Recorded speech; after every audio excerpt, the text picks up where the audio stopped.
ભગવાનનું કામ કરવાનું જ હોય. આપણે આપણું પોતાનું ઘર બનાવતા હોય તો આપણે નથી કરતા, તો આપણે આ નસીબદાર કહેવાય કે આ ઠાકોરજીની સેવામાં આપણું કાંઈ ને કાંઈ યોગદાન જાય.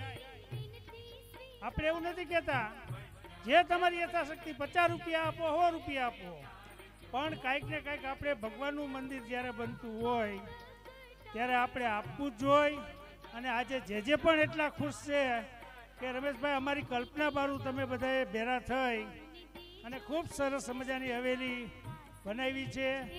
આજ આનંદ નીલે, આજ આનંદ નીલે, આજ યમુનાજી પધાર્યા મારે ઘેર રે. આજ આનંદ નીલે, આજ આનંદ નીલે, આજ યમુનાજી પધાર્યા મારે ઘેર રે. આજ આનંદ નીલે, આજ આનંદ નીલે, આજ યમુનાજી પધાર્યા મારે ઘેર રે. આજ આનંદ નીલે, આજ આનંદ નીલે,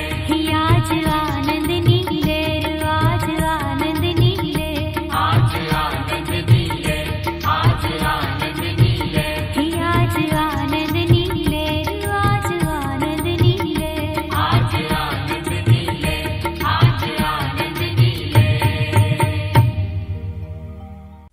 ખૂબ જ આનંદનો અવસર છે કે ગોંડલમાં શ્રીવદ્ધામ હવેલી સંકુલનું નિર્માણ થયું છે. એ બધાની આપ બધાને ખૂબ ખૂબ બધાઈ છે. હવેલીઓ એ વૈષ્ણવો માટે જ બને છે. આજ યમુનાજી ખૂબ જ આનંદનો વિષય છે. તુમ જો મનાવત સોહિદીન આવ્યો, કે જે ઘડીઓની રાહ જોવાતી હતી એ ક્યારે પ્રભુ અમારા પધારે પોતાના સુંદર નંદ ભવનમાં વ્રજધામમાં, એ ઘડીઓ આજે સિદ્ધ થઈ છે.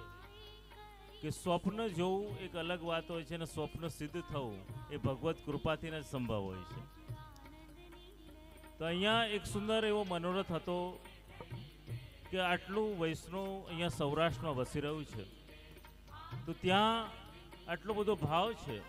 તો એક મોટું શ્રીનાથજી જેવું સ્વરૂપ બિરાજમાન થાય, વિશ્રામગઢ જેવું બિરાજમાન થાય, ગિરિરાજ બાબા બિરાજમાન થાય, નવનીત લાલ બિરાજમાન થાય, અને બીજી એકવાર વધાય છે કે એવા વિશિષ્ટ સાક્ષાત શ્રી મહાપ્રભુજીનું પણ સ્વરૂપ વિદ્યમાન થશે.